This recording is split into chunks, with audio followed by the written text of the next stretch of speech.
La découverte de la conception matérialiste de l'histoire, ou plus exactement, l'application conséquente et l'extension du matérialisme au domaine des phénomènes sociaux, a éliminé les deux défauts essentiels des théories historiques antérieures. En premier lieu, ces dernières ne considéraient, dans le meilleur des cas, que les mobiles idéologiques de l'activité historique des hommes, sans chercher l'origine de ces mobiles.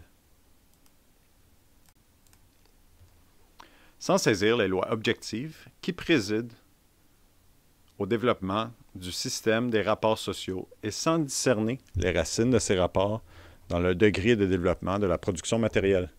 En second lieu, les théories antérieures négligeaient précisément l'action des masses de la population, tandis que le matérialisme historique permet d'étudier pour la première fois et avec la précision des sciences naturelles les conditions sociales de la vie des masses et les modifications de ces conditions. La sociologie, entre guillemets, et l'historiographie d'avant Marx accumulaient dans le meilleur des cas des faits bruts recueillis au petit bonheur qui n'exposaient que certains aspects du processus historique.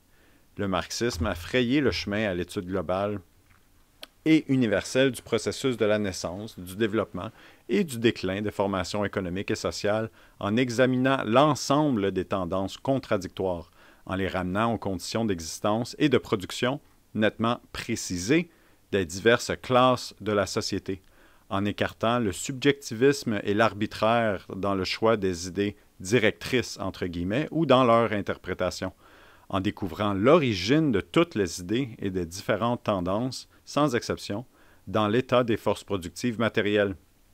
Les hommes sont les artisans de leur propre histoire, mais par quoi les mobiles des hommes, et plus précisément des masses humaines, sont-elles déterminées? Quelle est la cause de ces conflits entre les idées et les aspirations contradictoires? Quelle est la résultante de tous ces conflits de l'ensemble des sociétés humaines? Quelles sont les conditions objectives de la production de la vie matérielle sur lesquelles est basée toute l'activité historique des hommes? Quelle est la loi qui préside à l'évolution de ces conditions? À l'évolution de ces conditions. Marx a porté son attention sur tous ces problèmes et a tracé la voie à l'étude scientifique de l'histoire conçue comme un processus unique régi par des lois, quelle qu'en soit la prodigieuse variété et toutes les contradictions. Nouveau paragraphe, nouvelle section, la lutte des classes. Chacun sait que, dans toute société, les aspirations de certains de ses membres se heurtent à celles des autres, que la vie sociale est pleine de contradictions, que l'histoire nous révèle la lutte entre les peuples et les sociétés, ainsi que dans leur propre sein, et qu'elle nous montre, en outre, une succession de périodes de révolution et de réaction, de guerre et de paix, de stagnation et de progrès rapide ou de décadence. Le marxisme a donné le fil conducteur qui, dans ce labyrinthe et ce chaos apparent, permet de découvrir l'existence de lois, la théorie de la lutte des classes. Seule l'étude de l'ensemble des aspirations de tous les membres d'une société ou d'un groupe de sociétés permet de définir avec une précision scientifique le résultat de ces aspirations. Or, les aspirations contradictoires naissent de la différence de situation et de conditions de vie des classes en lesquelles se décompose toute société. L'histoire de toute société jusqu'à nos jours, écrit Marx dans le Manifeste du Parti communiste, entre ça, quand c'est carré, c'est pas des guillemets, c'est pas des parenthèses, c'est des... Bref, on va dire en parenthèse. Excepté l'histoire de la communauté primitive, ajoutera plus tard Engels, n'a été que l'histoire de lutte de classe. Hommes libres et esclaves, patriciens et plébéiens, barons et serfs, maîtres de jurande et compagnons, en un mot, oppresseurs et opprimés. En opposition constante, ont mené une guerre ininterrompue, tantôt ouverte, tantôt dissimulée, une guerre qui finissait toujours soit par une transformation révolutionnaire de la société tout entière, soit par la destruction des deux classes en lutte. La société bourgeoise moderne, élevée sur les ruines de la société féodale, n'a pas aboli les antagonismes de classe. Elle n'a fait que substituer de nouvelles classes, de nouvelles conditions d'oppression, de nouvelles formes de lutte à celles d'autrefois. Cependant, le caractère distinctif de notre époque, de l'époque de la bourgeoisie, est d'avoir simplifié les antagonismes de classe. La société se divise de plus en plus en deux vastes camps ennemis, en deux grandes classes diamétralement opposés, la bourgeoisie et le prolétariat. Depuis la Grande Révolution française, l'histoire de l'Europe a, dans nombre de pays, révélé, avec une évidence particulière, cette cause réelle des événements, la lutte des classes. Déjà, à l'époque de la Restauration, on vit apparaître en France un certain nombre d'historiens, Thierry, Guizot, Mignet, Thiers, qui, dans leur synthèse des événements, ne purent s'empêcher de reconnaître que les luttes des classes étaient la clé permettant de comprendre toute l'histoire de France. Quant à l'époque moderne, celle de la victoire complète de la bourgeoisie, des institutions représentatives, du suffrage élargi, sinon universel, de la presse quotidienne à bon marché qui pénètre dans les masses, etc., l'époque des associations puissantes est de plus en plus vaste, celle des ouvriers et celle des patrons, etc. Elle a montré avec plus d'évidence encore, bien que parfois sous une forme très unilatérale, entre guillemets pacifique, entre guillemets constitutionnelle, que la lutte des classes est le moteur des événements. Le passage suivant du manifeste du Parti communiste de Marx montre que celui-ci exigeait de la science sociale l'analyse objective de la situation de chaque classe au sein de la société moderne, en connexion avec les conditions de développement de chacune d'elles. Citation. De toutes les classes qui, à l'heure présente, s'opposent à la bourgeoisie, le prolétariat seul est une classe vraiment révolutionnaire. Les autres classes périclitent et périssent avec la grande industrie. Le prolétariat, au contraire, en est le produit le plus authentique. Les classes moyennes, petits fabricants, détaillants, artisans, paysans, tous combattent la bourgeoisie parce qu'elle est une menace pour leur existence en tant que classe moyenne. Elles ne sont donc pas révolutionnaires, mais conservatrices. Bien plus, elles sont réactionnaires. Elles cherchent à faire tourner à l'envers la roue de l'histoire. Si elles sont révolutionnaires, c'est en considération de leur passage imminent au prolétariat. Elles défendent alors leur intérêt futur et non leur intérêt actuel. Elles abandonnent leur propre point de vue pour se placer à celui du prolétariat. Dans nombre d'ouvrages historiques, voire bibliographies, Marx donna des exemples brillants et profonds d'histoire matérialiste, d'analyse de la condition de chaque classe particulière et parfois des divers groupes ou couches au sein d'une classe, montrant jusqu'à l'évidence pourquoi et comment toute lutte de classe est une lutte politique.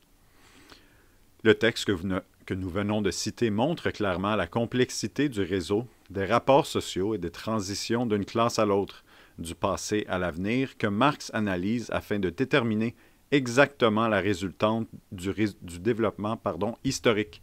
La théorie de Marx trouve sa confirmation et son application la plus profonde, la plus complète et la plus détaillée dans sa doctrine économique.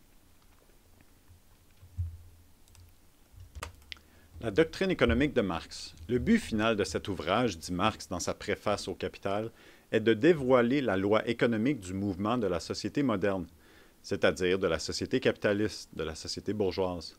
L'étude des rapports de production d'une société donnée, historiquement déterminés dans leur naissance, leur développement et leur déclin, tel est le contenu de la doctrine économique de Marx. Ce qui domine dans la société capitaliste, c'est la production des marchandises. Aussi, l'analyse de Marx commence-t-elle par l'analyse de la marchandise. Commentaire. Je pense que tout le monde apprend le marxisme d'une manière relativement unique, à partir d'une perspective spécifique. Il y en a que c'est à travers l'antiracisme, à travers la lutte environnementale, à travers les droits des immigrants, à travers la lutte syndicale, bref, à travers différents chemins. Ce qui est très bien, mais moi, récemment, je suis en train de lire et de compléter l'origine de la famille de Engels dans mes temps libres. Puis ça a vraiment frappé comme l'impact de la réalité matérielle quand on a commencé à parler d'une époque avant la logique de l'esclavagisme jusqu'au développement de la logique de l'esclavagisme. Je m'explique relativement rapidement. Lorsque nos moyens de production, lorsque le travail était strictement fait pour la survie individuelle de la tribu, comme dans le sens que tous les membres d'une tribu ou d'un village, whatever, travaillent ensemble, puis ne sont pas capables de générer de la valeur de surplus et ne font que reproduire leur propre travail, bien, la logique de l'esclavagisme n'existe pas.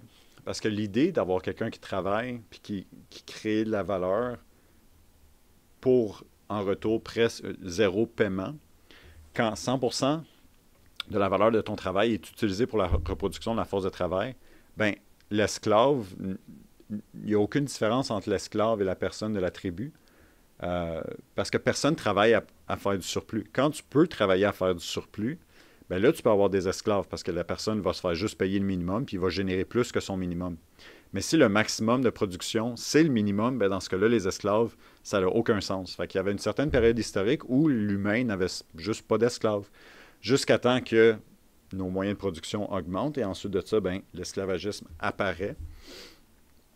Et à un certain moment donné, durant par exemple la guerre civile des Américains contre le Nord contre le Sud, ben, il fallait donner aux employés, donc les employés naissants, le droit de mouvement. Donc, au lieu d'être la propriété d'un seul esclavagiste, on devait leur donner l'option de se promener de job en job, de bouger de ville en ville, de campagne à ville, etc., etc., etc. En plus, pour avoir des employés, il faut une certaine formation que l'État, au final, va donner aux employés pour devenir assez productifs pour travailler pour ces compagnies-là. Et donc, on ne voulait plus des esclaves qui faisaient du travail simple à perpétuité.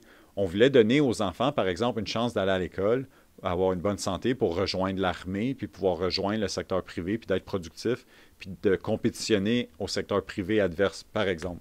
Alors là, tu sais, ça veut dire qu'on avait une période avant où l'esclavagisme faisait aucun sens, une période où l'esclavagisme existait, puis ensuite de ça, une période où l'esclavagisme ne faisait plus, encore une fois, aucun sens. Donc, c'est pas une question d'évolution de l'idée. C'est pas une question d'évolution de morale, c'est une question d'évolution des moyens de production, puis qu'est-ce qui facilite la production versus qu'est-ce qui en représente un obstacle. Puis c'est cette évolution-là qui nous intéresse d'un point de vue historique pour comprendre les relations sociales. Parce que, tu sais, une position morale anti-esclavagiste dans une société où l'esclavagisme n'existe pas encore, ça n'a aucun sens. Une position morale anti-esclavagiste dans une société où l'esclavagisme est un obstacle à la production, est un obstacle à l'activité commerciale performante, ben, tu n'as pas besoin de position morale. Tu as la société en entier de ton côté. C'est sûr qu'aujourd'hui, on a l'esclavagisme sexuel qui est un autre type de production, mais là, on en parlera, tu sais, comme dans le droit des travailleurs et travailleuses du sexe. Mais de manière générale, je parle de l'esclavagisme classique, agriculturel, / production de fibres, de coton, etc. Alors, revenons à la lecture. Nouvelle section, la valeur. La marchandise est, en premier lieu, une chose qui satisfait un besoin quelconque de l'homme. En second lieu, c'est une chose que l'on échange contre une autre. L'utilité d'une chose en fait une valeur d'usage. Ça, c'est important. La valeur d'échange, ou valeur tout court, est tout d'abord le rapport, la proportion, dans l'échange d'un certain nombre de valeurs d'usage d'une espèce contre un certain nombre de valeurs d'usage d'une autre espèce. L'expérience quotidienne nous montre que des millions et des milliards de tels échanges établissent sans cesse des rapports d'équivalence entre les valeurs d'usage les plus diverses et les plus dissemblables. Qu'y a-t-il donc de commun entre ces choses différentes, continuellement ramenées les unes aux autres dans un système déterminé de rapports sociaux? Ce qu'elles ont de commun, c'est d'être des produits du travail. En échangeant des produits, les hommes établissent des rapports d'équivalence entre les genres de travail les plus différents. La production des marchandises est un système de rapports sociaux dans lequel les divers producteurs créent des produits variés, entre parenthèses, division sociale du travail, et les rendent équivalents au moment de l'échange. Par exemple, ce qui est commun à toutes les marchandises, ce n'est pas le travail concret d'une branche de production déterminée, ce n'est pas un travail d'un genre particulier, mais le travail humain abstrait. Le travail humain en général. Dans la société étudiée, toute la force de travail représentée par la somme des valeurs de toutes les marchandises est une seule et même force de travail humain. Des milliards d'échanges le démontrent.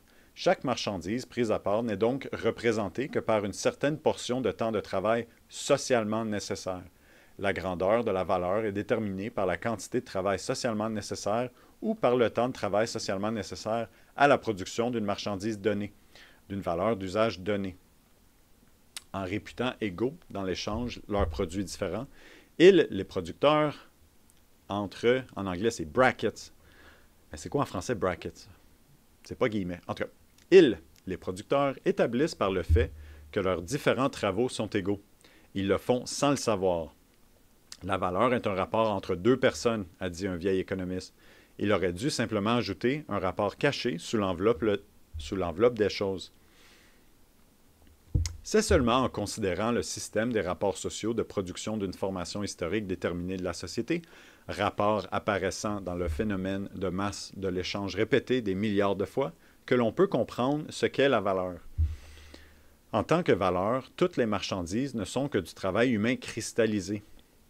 Après une analyse approfondie du double caractère du travail incorporé dans les marchandises, Marx passe à l'examen de la forme de la valeur et de l'argent. Donc, exemple intéressant pour genre résumer, tu sais, c'est vraiment la différence entre la valeur d'échange ou la valeur comme telle. Donc, on échange ceci contre cela. Ensuite, tu as la valeur travail, qui est la valeur socialement moyenne de travail qu'il faut mettre dans la production. La raison pourquoi c'est en moyenne, c'est parce que si tu es quelqu'un de très, très paresseux ici et quelqu'un de très, très productif là, au niveau social, on ne va pas dire qu'on change la valeur dépendamment de qui produit la chose. On va voir en moyenne tous les gens qui produisent dans notre société, puis ça va être la valeur moyenne travail. Puis ensuite, tu as la valeur d'usage. La valeur d'usage, c'est qu'est-ce que tu fais avec la marchandise ou le produit, comment est-ce que tu le consommes. Donc, ça veut dire que si tu ne consommes pas la chose, elle n'a pas de valeur d'usage. Et en même temps, une chose peut avoir comme valeur d'usage de ne pas être consommée. Comment est-ce que ça se peut? Ben, si, par exemple, OK, fait que rapidement, une œuvre artistique qui s'échange à des prix qui fluctuent, la valeur d'usage de ça, c'est de retenir une certaine valeur qui fluctue dans un marché. Un peu comme une marchandise que tu ne consommes pas. Fait que tu la gardes dans son état actuel, puis tu regardes comment que la valeur d'échange change, puis toi, ben, quand elle va s'échanger pour plus d'argent, ben, tu revends. C'est un peu comme un investissement. Donc, toi, tu prends une valeur d'usage et tu ne l'utilises pas comme valeur d'usage, tu ne fais que de la garder hors du marché pendant un certain moment. Bref. Donc, c'est ça, valeur d'échange, valeur d'usage, puis valeur travail. Ah oui, puis pour ce qui est de la valeur travail, c'est pas nécessairement totalement le travail humain qui explique la valeur de la chose, du moins pour le capitaliste, parce que pour le capitaliste, tu as, par exemple, le coût de loyer, tu as le coût du matériel, des outils, puis ensuite de ça, tu as le salaire humain. Mais d'un point de vue social, la seule chose qui fluctue, c'est le travail humain, parce qu'il n'y a rien d'autre dans le loyer ou avec les machines, les outils, qui produisent une valeur additionnelle. Donc, cette valeur-là devrait être égale au niveau social à tous les producteurs qui produisent quelque chose. C'est le travail humain qui vient faire fluctuer la valeur. Donc, c'est le travail humain qui crée toute valeur. C'est un peu ça, cette idée-là marxiste. Mais ce qui nous intéresse surtout du travail humain, puis j'imagine qu'on va le décrire plus tard, c'est que c'est la seule valeur qui peut créer une nouvelle valeur plus haute qu'elle-même. Donc, tous les outils, toutes les marchandises, tous les loyers, dans le fond, si tu achètes un marteau, puis tu revends le marteau, il n'a pas changé, il n'a pas rien créé, il n'a pas rien enlevé. Donc, tu es censé avoir un échange de valeurs identiques. Maintenant, à cause des fluctuations sur notre système capitaliste, à cause des besoins fluctuants, à cause de la retenue du marché, les changements de la production, les crises, etc., la valeur d'un marteau au niveau de l'échange va changer. Mais la valeur d'un marteau au niveau du travail investi reste identique. Donc, il y a un peu une différence là. Avec la valeur travail qui, au final, ne changera pas, mais la valeur échange qui va changer. Bref, on va lire le texte, ça va mieux expliquer que moi, j'en suis convaincu. Ce faisant, la principale tâche qu'il s'assigne est de rechercher l'origine de la forme monétaire de la valeur, d'étudier le processus historique du développement de l'échange en commençant par les actes d'échange particuliers et fortuits, forme simple, particulière ou accidentelle de la valeur entre guillemets. 2 points. Une quantité déterminée d'une marchandise est échangée contre une quantité déterminée d'une autre marchandise. Pour passer à la forme générale de la valeur, lorsque plusieurs marchandises différentes sont échangées contre une seule et même marchandise en déterminant par la forme monétaire de la valeur, où l'or apparaît comme cette marchandise déterminée, comme l'équivalent général. produit suprême du développement de l'échange et de la production marchande, l'argent estompe, dissimule le caractère social du travail individuel, le lien social entre les divers producteurs reliés les uns aux autres par le marché. Marx soumet à une analyse extrêmement détaillée les diverses fonctions de l'argent. Et il importe de souligner qu'ici aussi, comme dans les premiers chapitres du Capital, la forme abstraite de l'exposé, qui paraît parfois purement déductive, reproduit en réalité une documentation extrêmement riche sur l'histoire du développement de l'échange et de la production marchande. Citation du Capital. Si nous considérons l'argent, nous constatons qu'il suppose un certain développement de l'échange des marchandises. Les formes particulières de l'argent, simple équivalent de marchandises, moyen de circulation, moyen de paiement, trésor ou monnaie universelle, indiquent, suivant l'étendue variable et la prépondérance relative de l'une ou de l'autre de ces fonctions, des degrés très divers de la production sociale. Donc, ce qu'il faut savoir, c'est qu'historiquement, par exemple, ça c'est démontré, c'est des faits historiques, dans certaines sociétés agriculturelles, admettons que tu avais un forgeron, bien, le forgeron avait aussi son champ. Et le forgeron allait mettre un certain nombre d'heures dans l'outil qu'il allait faire pour le fermier local, peu importe, n'importe qui, ou le fer à cheval, peu importe. Et le moyen de paiement pour ce forgeron-là, dans le temps qui précède l'argent, quand on n'avait pas de billet d'argent, c'était d'échanger du travail. Donc, si le forgeron allait mettre 5 heures dans sa forgerie, bien, le fermier allait mettre 5 heures dans le champ du forgeron. Et ensuite de ça, bien, il y avait des équivalences de travail qui prenaient d'autres choses en considération. Mais par exemple, au Japon, je pense que c'est ça l'exemple qu'on met parfois dans ces textes-là. Bien, il y avait des livres gigantesques avec des gens qui avaient comme emploi la job de faire les équivalences pour l'échange. Donc, si tu échangeais telle chose, ça valait telle valeur de cette autre chose. Mais qui était partagée, c'était les heures de travail humain mis dans la production. Fait que, si, mettons, tu as un niveau de production très, très, très immature pour créer, je sais pas moi, des paniers, puis ça te prend 1 heure faire un panier, puis ça prend 1 heure cultiver une pomme, c'est un exemple stupide, ben tu peux faire un échange de 1 pomme pour un panier, puis la société continue de runner, de faire du sens. Mais si tu développes une machine, puis tu peux faire 10 paniers de l'heure, mais que tu continues d'échanger pour une seule pomme, ben c'est là que l'écart et l'inégalité apparaît. Il n'y a plus aucun sens logique à faire la production de pommes. Tout le monde se mettrait à faire du panier. Puis ensuite de ça, plus personne n'aurait de pommes. Puis là, ça serait la fin de la production de la pomme. Et donc, il faut s'assurer de tout le temps mettre à jour les valeurs de travail équivalentes dans ces sociétés-là au fur et à mesure qu'on développe les moyens de production qui, il faut quand même le dire, à cette époque-là, n'avaient pas des universités et des équipes de scientifiques qui étudiaient les moyens de production. Donc, ça se faisait relativement lentement comparé à aujourd'hui, mais quand même, c'est important de faire cette espèce de changement des valeurs de reproduction. Bref. Prochaine section, la plus-valeur, la plus-value, comme on dit en anglais, mais ici on dit la plus-value. À un certain degré du développement de la production des marchandises, l'argent se transforme en capital. La formule de la capital, en passant, c'est une forme de valeur qui est non consommée, parce que tu ne consommes pas ton capital. La formule à la circulation des marchandises était, on commence avec une marchandise, ensuite on produit de l'argent, et ensuite tu as de la marchandise. Donc, tu vends ta marchandise pour de l'argent, puis tu rachètes une autre marchandise. La raison pourquoi tu fais ça, c'est parce que toute ta marchandise va créer pour toi les valeurs d'usage nécessaires à ta survie, que ce soit la nourriture, tes outils, etc., etc., etc. Tu n'as pas de valeur de surplus. Pardon. Tu ne viens pas échanger tes paniers pour des pommes, puis après ça, il te reste des paniers additionnels où tu as fait plus de pommes que la valeur de tes paniers. T'sais. Pour la majeure partie de la société, tu échanges ton travail contre une valeur équivalente de marchandises. Puis vu que tout le monde travaille fort, ben personne va genre crosser personne d'autre. Si toi, tu es fermier puis tu fais du lait, puis toi, tu es fermier puis tu fais du maïs, ben tu vas échanger un été, tu sais, un été de lait puis un été de maïs. Tu ne vas pas échanger autre que ça. C'est-à-dire d'une marchandise pour l'achat d'une autre. La formule générale du capital est par contre argent, marchandise, argent. c'est-à-dire l'achat pour la vente avec profit. C'est cet accroissement de la valeur primitive de l'argent mise en circulation que Marx appelle plus-value.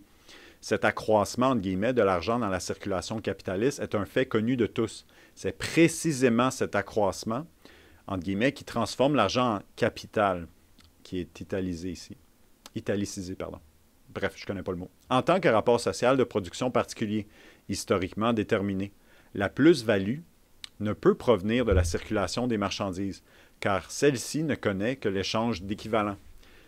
Elle ne peut provenir non plus d'une majoration des prix, étant donné que les pertes et les profits réciproques des acheteurs et des vendeurs s'équilibreraient. Or, il s'agit d'un phénomène social, moyen, généralisé, et non point d'un phénomène individuel. Pour obtenir de la plus-value, il faudrait, entre guillemets, que les possesseurs d'argent puissent découvrir sur le marché même une marchandise dont la valeur d'usage possédant la vertu particulière d'être source de valeur échangeable. Une marchandise dont le processus de consommation fut en même temps un processus de création de valeur. Or, cette marchandise existe, c'est la force de travail humaine. Sa consommation, c'est le travail, et le travail crée la valeur. Le possesseur d'argent achète la force de travail à sa valeur, déterminée comme celle de toute autre marchandise par le temps de travail socialement nécessaire à sa production, c'est-à-dire par le coût de l'entretien de l'ouvrier et de sa famille. Ayant acheté la force de travail, le possesseur d'argent est en droit de la consommer, c'est-à-dire de l'obliger à travailler toute la journée, disons 12 heures. Or, en 6 heures, temps de travail nécessaire, l'ouvrier crée un produit qui couvre les frais de son entretien et, pendant les 6 autres heures, temps de travail supplémentaire, entre guillemets, il crée un produit, entre guillemets, supplémentaire, non rétribué par le capitaliste, et qui est la plus-value. Par conséquent, du point de vue du processus de la production, il faut distinguer deux parties dans le capital constant, dépensé pour les moyens de production, machines, instruments de travail, matières premières, etc., dont la valeur passe telle quelle d'un coup ou par tranche dans le profit fini, et le capital variable, employé à payer la force de travail. La valeur de ce capital ne reste pas immuable. Elle s'accroît dans le processus du travail, en créant de la plus-value. Aussi, pour exprimer le degré d'exploitation de la force de travail par le capital, faut-il comparer la plus-value non pas au capital total, mais uniquement au capital variable. Le taux de la plus-value, nommé par Marx à ce rapport, sera, dans notre exemple, de 6/6 ou de 100%. L'apparition du capital implique des conditions historiques préalables. 1. L'accumulation d'une certaine somme d'argent entre les mains de particuliers, à un stade de la production marchande déjà relativement élevé. Et 2. L'existence d'ouvriers libres, entre guillemets, à deux points de vue, libres de toute contrainte et de toute restriction quant à la vente de leur force de travail, et libres parce que sans terre et sans moyens de production en général, d'ouvriers sans maître, d'ouvriers prolétaires qui ne peuvent subsister qu'en vendant leur force de travail.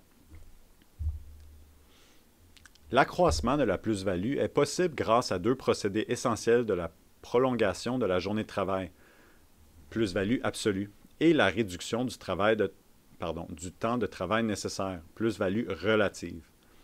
Examinant le premier procédé, Marx brosse un tableau grandiose de la lutte de la classe ouvrière pour la réduction de la journée de travail et de l'intervention du pouvoir d'État pour la prolonger au 14e et 16e, du 14e au 16e siècle, ou pour la diminuer, législation de fabrique au 19e siècle.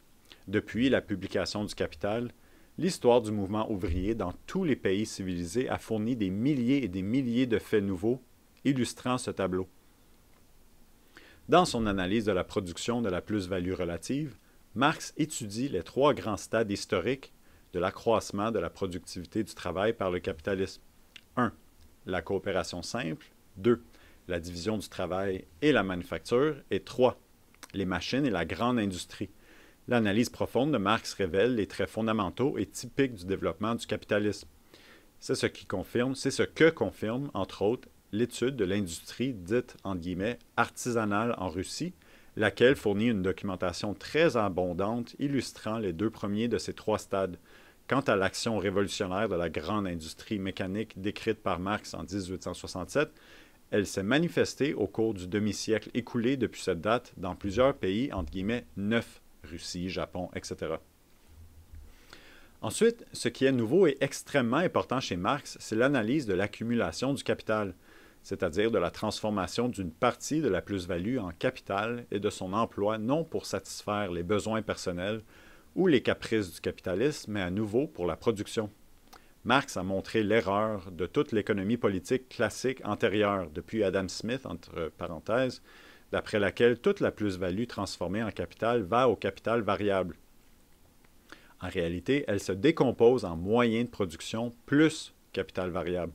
L'accroissement plus rapide de la part du capital constant, entre guillemets, entre parenthèses, au sein du capital total, fermé à parenthèse, par rapport à celle du capital variable, est d'une importance considérable dans le processus du développement du capitalisme et de sa transformation en socialisme.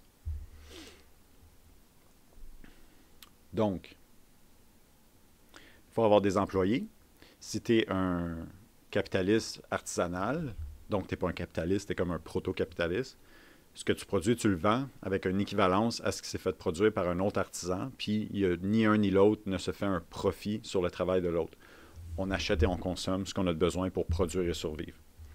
Arrivent des moyens de production et une certaine présence de richesse concentrée qui fait en sorte que on peut commencer à engager des gens qui vont produire plus que leur propre valeur de travail, de reproduction. Donc, c'est ça l'existence des employés pour les capitalistes. Les employés vont produire plus que le prix de production, ce qui fait que le capitaliste accumule de la richesse en faisant travailler les autres, en les exploitant. Le salaire croît moins rapidement que les profits des capitalistes, ce qui fait en sorte que la richesse des capitalistes grandit plus rapidement que la richesse de la classe ouvrière, ce qui fait que, en manière relative, on peut dire deux choses. Soit que les capitalistes s'enrichissent relativement, ou que la classe ouvrière s'appauvrit relativement. Ensuite de ça, en voulant toujours garder les salaires à leur plus bas pour maximiser leurs profits, tout en étant dans une société où toute marchandise, tout marchand, tout producteur, tout capitaliste veut augmenter le prix d'échange de leurs propres marchandises, indépendamment du coût de production, pour faire le plus de profit possible. Alors l'ouvrier fait face à un monde où les prix augmentent plus rapidement que son salaire. C'est là qu'on dit qu'on se dirige vers une crise sociale. Lorsque, petit peu par petit peu, la classe ouvrière perd la capacité de même survivre, de payer sa nourriture, de payer son logement, de payer ses propres coûts liés à sa propre reproduction. Parce que le capitaliste s'engage à payer un salaire, pas à donner la reproduction à l'employé. Si le capitaliste devait payer le loyer, la nourriture, le ci, le ça à l'employé, bien là, le capitaliste aurait un parti pris à faire en sorte que le prix de ces marchandises-là n'augmente pas. Mais en même temps, ça irait prendre sur le territoire des autres capitalistes qui vendent ces marchandises-là. Donc, ces capitalistes-là ne veulent pas, bref, qu'on ait des marchés contrôlés. Ils veulent garder ça ouvert, libre, privé, pour dégager le plus de profit de tout, possiblement. Et donc, il y a cette espèce de guerre, mais c'est là qu'on explique la présence des crises de surproduction capitaliste à chaque 10 ans, parce que les capitalistes vont produire de plus en plus efficacement, vont faire de plus en plus de profits, mais la classe ouvrière, qui est supposée acheter ces produits-là, en perd la capacité au fur et à mesure que le temps avance, donc peuvent acheter de moins en moins de stock.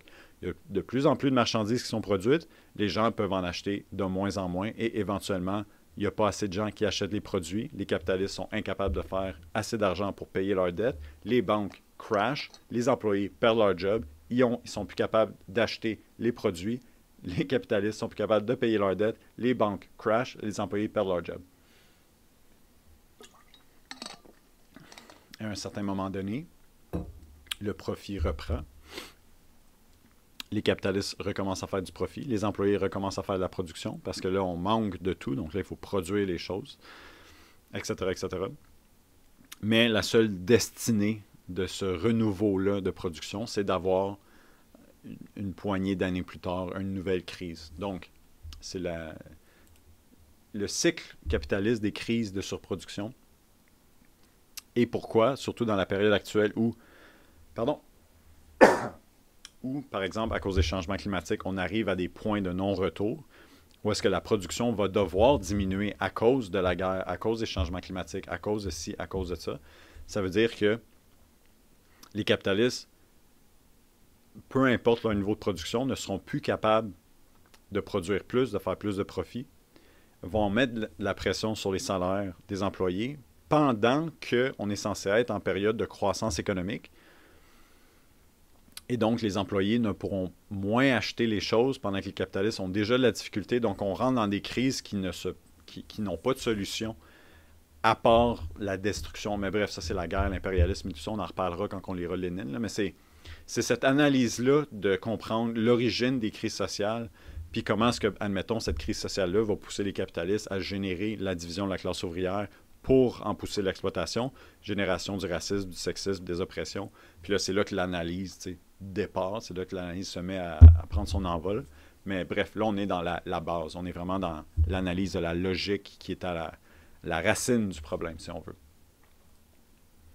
En accélérant l'éviction des ouvriers par la machine et en créant à un pôle la richesse et à l'autre la misère, l'accumulation du capital donne aussi naissance à ce qu'on appelle l'armée ouvrière de réserve, l'excédent relatif d'ouvriers ou la surpopulation capitaliste, qui revêt des formes extrêmement variées et permet au capital de développer très rapidement la production. Cette possibilité, combinée avec le crédit et l'accumulation du capital en moyens de production, nous donne, entre autres, l'explication des crises de surproduction. Je suis désolé. Des fois, j'explique, puis après ça, le texte explique. Il faut juste que j'arrête d'expliquer, puis que je lis. En tout cas, qui surviennent périodiquement dans les pays capitalistes, environ tous les 10 ans d'abord, puis à des intervalles moins rapprochés et moins fixes. Il faut distinguer entre l'accumulation du capital sur la base du capitalisme et l'accumulation dite primitive, séparation par la violence du travailleur d'avec les moyens de production, expulsion des paysans de leurs terres, vol des terres communales, système colonial, dette publique, tarifs protectionnistes, etc. L'accumulation primitive crée à un pôle le prolétaire libre, entre guillemets, et à l'autre, le détenteur de l'argent, le capitaliste. Ensuite de ça, c'est le capitaliste exprimé sous sa propriété partagée des fonds d'investissement, des banques, des ci, des ça. Donc, des fois ici, on dit le capitaliste, pareil comme si c'était une personne, mais à un moment donné, on se rend compte que c'est le capital lui-même qui a sa propre intérêt matériel. Donc, quand tu investis dans un fonds d'investissement, ben, tu donnes le contrôle de son fonds d'investissement-là à des employés qui ont comme job de maximiser le retour sur l'investissement, le revenu de cette compagnie-là. Et donc, c'est même plus le capitaliste qui est engagé dans le devoir ou dans le travail de faire grandir sa richesse. C'est le capitaliste qui achète le travail des autres qui le font pour lui. Le capitaliste devient aliéné de son propre capital. Et donc, de blâmer le capitaliste, ça ne sert à rien parce que le capitaliste, c'est pas lui qui prend la décision anyway. Lui, il s'est fait dire par quelqu'un d'autre qui a une job puis un salaire, qui est un ouvrier, c'était quoi les fonds qui étaient le plus bénéfiques.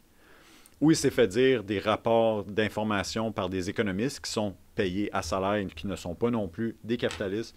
Où étaient les meilleures opportunités, où étaient les meilleurs développements de l'industrie.